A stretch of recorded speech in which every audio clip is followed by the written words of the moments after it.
दोस्तों, योग अभ्यास का कुछ अलग सीरीज बनाने का प्रयास किया जा रहा है, जिसमें इनकी सावधानी पहले बताई जाएगी, उनके बाद इसकी विधि और उसके पश्चात इनके लाभ बताई जाएगी और साथ में इसको करके भी दिखाई जाएगी। आइए इसकी सबसे पहले सावधानी बताते हैं।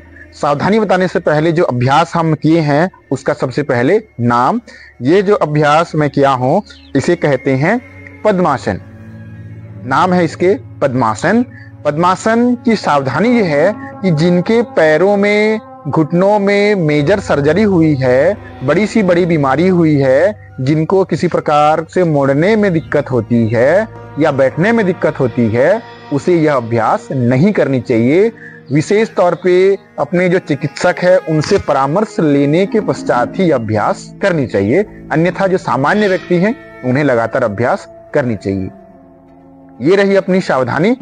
अब इनकी विधि देखते हैं। सबसे पहले आप किसी फर्श पर आप अच्छे से बैठेंगे। बैठने के पश्चात एक पैर को धीरे से इस प्रकार मोड़ते हुए दूसरे पैर की जंघों में इस प्रकार रखेंगे।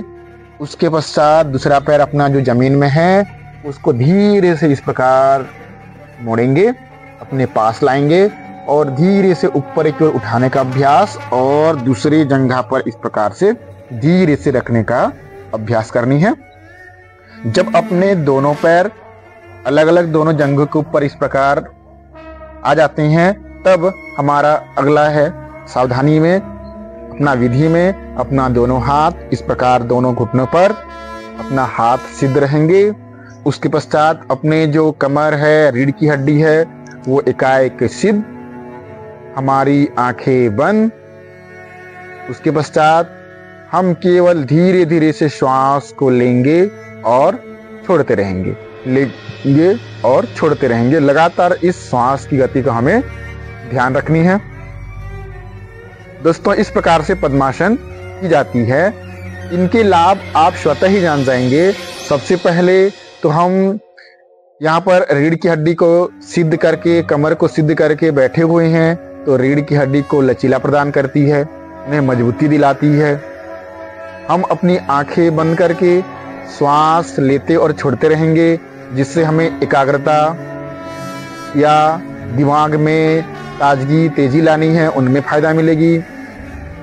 हमारे पैर की ओर अगर हम ध्यान दें तो हमारा दोनों पैर मुड़ा हुआ है, तो दोनों पैरों को लचीला करने के लिए, मजबूती दिलाने के लिए या कुछ समस्याएं हैं उसे दूर करने के लिए ये फायदेमंद होती है।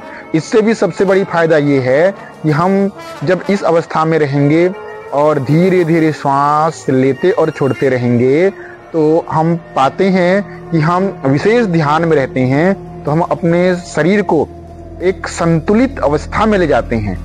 तो अपने पूरे शरीर को संतुलित प्रदान करने के लिए भी हमें पद्मासन करनी चाहिए। दोस्तों, अगर आपको पद्मासन आवश्यक लगे तो आप जरूर करेंगे। इसे अपने जो डेली रूटीन है योगाभ्यास में इसको शामिल करेंगे। Thank you.